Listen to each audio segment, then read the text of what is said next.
រឿងតិសាប៉ាម៉ោខព្រាមការមិនប្រកាសមិនស្គាល់កាលជាធម្មពឹសក្នុងលោកក្នុងកាលកន្លងទៅហើយប្របាព្រមតលសោយរាជសម្បាក្នុងក្រុងពេរិណសីកាលនោះព្រះបរមសាស្តាជាម្ចាស់នៃយើងព្រះអង្គទ្រង់សល់ប្រជាក្នុងត្រកូលព្រាហ្មណ៍ឈ្មោះឧតិចៈ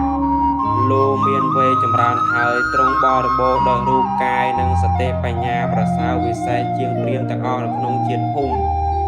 ព្រាហ្មណ៍ជាមេដាបេដាបានបញ្ជូនឲ្យទៅរៀនសិលសាស្ត្រក្នុងមហាវិទ្យាល័យមិនយូរប៉ុន្មានព្រាហ្មណ៍បុត្រក៏បានចេះចប់ត្រៃវេទហើយយល់នៅអត្ថនឹងធម៌ដ៏ជ្រាលជ្រៅព្រះបាទព្រហ្មទណ្ឌបានជ្រាបថាព្រាហ្មណ៍បុត្រជាអ្នកប្រាជ្ញវិសេសដូច្នោះ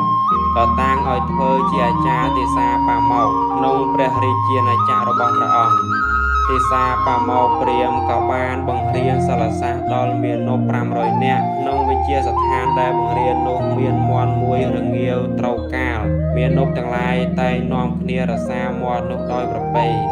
ក្នុងកាលជាខាងក្រោយមកមន់នោះក៏ស្លាប់ទៅបាននាំគ្នារកមន់មួយទៀតគ្រានោះមានមាណពម្នាក់ចូលទៅកាច់អស់ក្នុងព្រៃខ្មោចបានឃើញមន់ឈ្មោលមួយ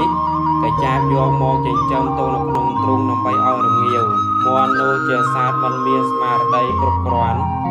មន់នោះជាសត្វមិនមានប្រក្រតីមិនស្គាល់កាលចេះតែរងាវមិនប្រកប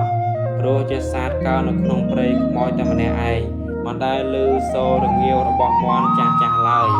ជាសត្វប្រាជ្ញាដំបូលមានជួនកាលរងាវក្នុងវេលាអាត្រាតជួនកាលរងាវក្នុងពេលអរុណរះជួនកាលរងាវក្នុងពេលថ្ងៃត្រង់មាណពទាំងនោះជួនកាលក្រោកកណ្ដាលអាត្រាតសិក្សាសិលសាស្ត្រក៏មានជួនកាលដេកលក់ដល់អរុណរះក៏មាន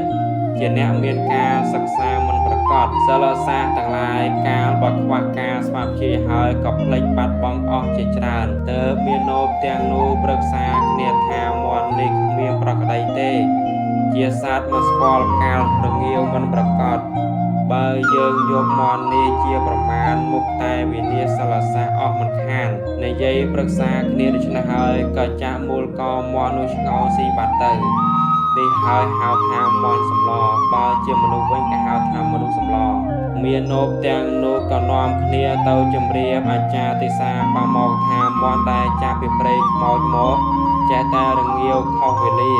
យើងខ្ញុំទាំងឡាយមូលកស្លាប់បាត់ទៅហើយ